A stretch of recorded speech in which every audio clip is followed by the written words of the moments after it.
Hi ಎಲ್ರಿಗೂ ನಮಸ್ಕಾರ. Welcome back to Harshi's diaries. ನಾನು ಎಂದಿನಂತೆ ರೆಡಿ ಆಗಿಬಿಟ್ಟು ಯೋಗಕ್ಕೆ ಹೊರಟೆ. ಅಲ್ಲಿ ನನ್ನನ್ನು ಈ ಹೂ ವೆಲ್ಕಮ್ ಮಾಡ್ತು.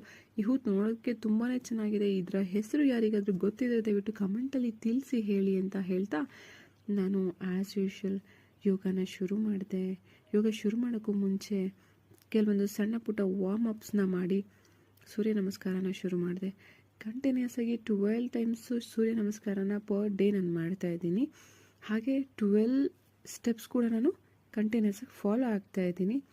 ಖಂಡಿತವಾಗ್ಲೂ ಆ ಸ್ಟೆಪ್ಸ್ನೆಲ್ಲ ಫಾಲೋ ಆಗೋದ್ರಿಂದ ಸೂರ್ಯ ನಮಸ್ಕಾರ ಮಾಡೋದ್ರಿಂದ ತುಂಬಾ ಯೂಸ್ ಇದೆ.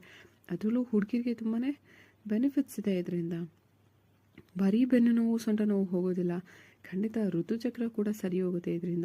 ಇದರಿಂದ ನಮ್ಮ ಒಂದು ಏಕಾಗ್ರತೆ ಕೂಡ ಸರಿ ಹೋಗುತ್ತೆ ಅಂತ ಹೇಳ್ಬೋದು. ನಾವು ಚಂಚಲ ಮೈಂಡವ್ರು ಇದ್ದರೆ ನಮ್ಮ ಏಕಾಗ್ರತೆ ಕೂಡ ಚೆನ್ನಾಗಾಗತ್ತೆ ಅಂತ ಹೇಳ್ಬೋದು. ಹಾಗೆ ಇದ್ರ ಜೊತೆಗೆ ನಮ್ಮ ಒಂದು ಮೈಂಡಲ್ಲಿರ್ತಕ್ಕಂತಹ ಪ್ರೆಷರ್ ಏನಿರುತ್ತಲ್ಲ ಖಂಡಿತವಾಗ್ಲೂ ಹೋಗುತ್ತೆ. ಫೀಲ್ ಮಾಡಿ ನೋಡಿ, ಟ್ರೈ ಮಾಡಿ, ಸೂರ್ಯ ನಮಸ್ಕಾರ ಮಾಡೋದಕ್ಕೆ ಶುರು ಮಾಡಿ. ನಿಮಗೆ ನಿಮ್ಮಲ್ಲಿರೋಂಥ ಬದಲಾವಣೆಗಳು ಗೊತ್ತಾಗುತ್ತೆ. ಹಾಗೆ ಇವತ್ತು ಸ್ವಲ್ಪ ಟಾಸ್ಕ್ ನನಗೆ ಕಷ್ಟ ಇತ್ತು. ಯಾಕೆ ಅಂತಂದರೆ ಇವತ್ತು ಸ್ವಲ್ಪ ಸ್ಟ್ರೆಚಿಂಗ್ಸ್ ಎಲ್ಲ ಜಾಸ್ತಿ ಮಾಡಿದ ಪರಿಣಾಮ ನನಗೆ ತುಂಬಾ